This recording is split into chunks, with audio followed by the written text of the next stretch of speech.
All right, Pierre Poilievre just dropped another ad, and again, like usual, it's absolutely brilliant, completely exposing the liberal corruption.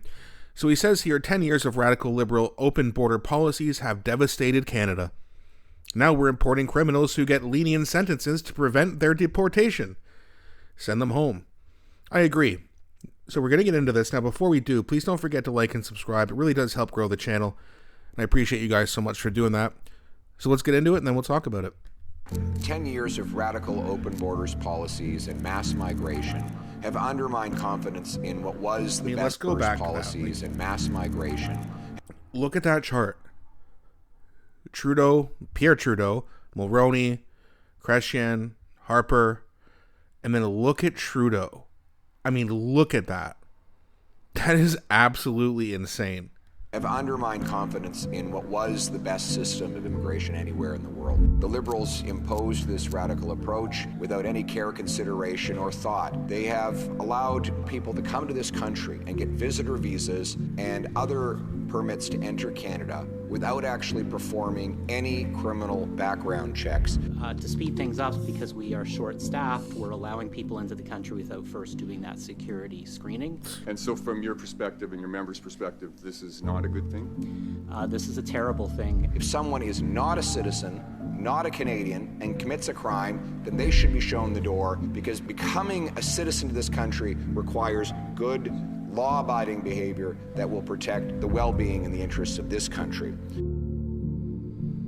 Absolutely. And I know that was a really quick ad, but he's absolutely right. I mean, letting people in without screening them, with any kind of screening, just, yeah, come on in because we're short-staffed.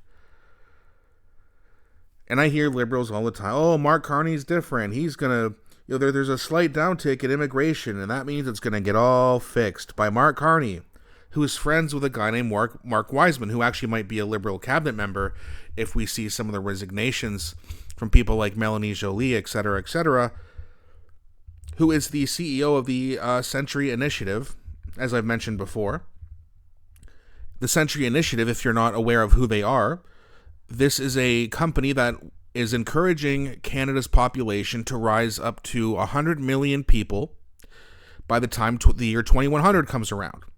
Now, with the birth rate being 1.3 children per female in this country, that's not going to get you there. So how do you get there? Mass immigration. So this whole, there's a slight downtick. Let's just go back to this chart for a second here. There's always been upticks and downticks. But then you get into this new World Economic Forum Liberal Party. Look. Now, yes, there was a massive downtick during the pandemic, of course. But look at what's happened since then. Annual percentage increase due to international in-migration. We're almost at 3.5%. And if Mark Carney gets his way, they're going to have to expand this chart. Even Pierre Trudeau, it was 1%. Mulroney, at its peak, 1%. Chrétien, 1%. Harper, 1%. It never went past that, or barely past it, until a guy named Justin Trudeau came into office. So, I understand people think that Mark Carney is going to be different. But when you're friends with a guy named Mark Wiseman, who could take over Mélanie Joly's spot, let's just say she resigns, they have a by-election. It's a very safe Liberal riding, wherever it is in Quebec. I'm not exactly sure. But it's a Liberal riding in Quebec, which means it's very safe, so he'll win. So don't tell me that Mark Carney's plan is to reduce immigration back to normal levels. It's not. You want the population in just over 70 years to more than double. That's not good for anybody. Even the people coming in, there's not going to be enough jobs. The housing market's going to be flooded. This is the kind of crap you're seeing with the Liberal Party. And Pierre Poilievre, again, very short ad, but it got right to the point. This has to stop. And if you do come here and you commit violent crimes specifically, get the fuck out. There's no reason for this. There's no reason to allow this country to just be gutted from the inside out. But that's the plan of the globalist elite. And that's who Mark Carney is. Mark Carney being Prime Minister of Canada would be like Larry Fink, who's the CEO of BlackRock, being the President of the United States. That would be horrific. But here we are. We don't just have a WEF enthusiast. We have a WEF globalist banker. Said it before, I'll say it again. If you think politicians are untrustworthy, and I think that's a fair point, how are you going to trust a banker? I mean, good Lord. I don't get it, but when you're heavily indoctrinated into thinking that the Liberal Party is good and the Conservative Party is bad, that's what you get. Single issue voters vote. They don't even get the issue right a lot of times. Pierre Poilievre is going to change abortion laws. No, he isn't, and he can't. But you'll have men and women vote for that kind of stuff, or vote. They'll make their decision based off of that misinformation. And we allow it. Should there be some sort of political IQ test before you're allowed to vote, or do you guys think that we should just keep with the same voting system? I think there needs to be some changes. I think personally that if you're going to vote, you better start fucking paying attention.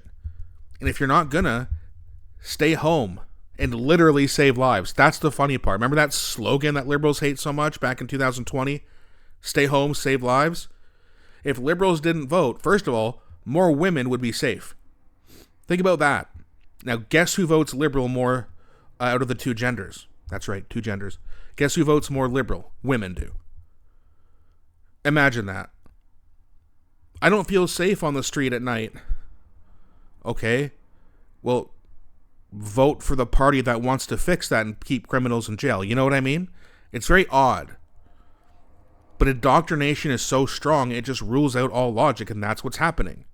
And too many Canadians are affected by it. And yes, there are conservatives too, who just believe everything they hear. People are busy. Life gets in the way, but you got to take some time. All right, there's people who watch 20 hours of sports a week. I used to be one of them. Then I realized there's a lot more important things. I still watch some, but I don't let it completely take all of my free time like I used to. I like other things now, more important things, which usually happens as you get older. But this is why we need more young people to start waking up and understand what's happening to them and the way of life that we used to have in Canada, where the middle class was thriving, is now over. And that needs to change before it's too late.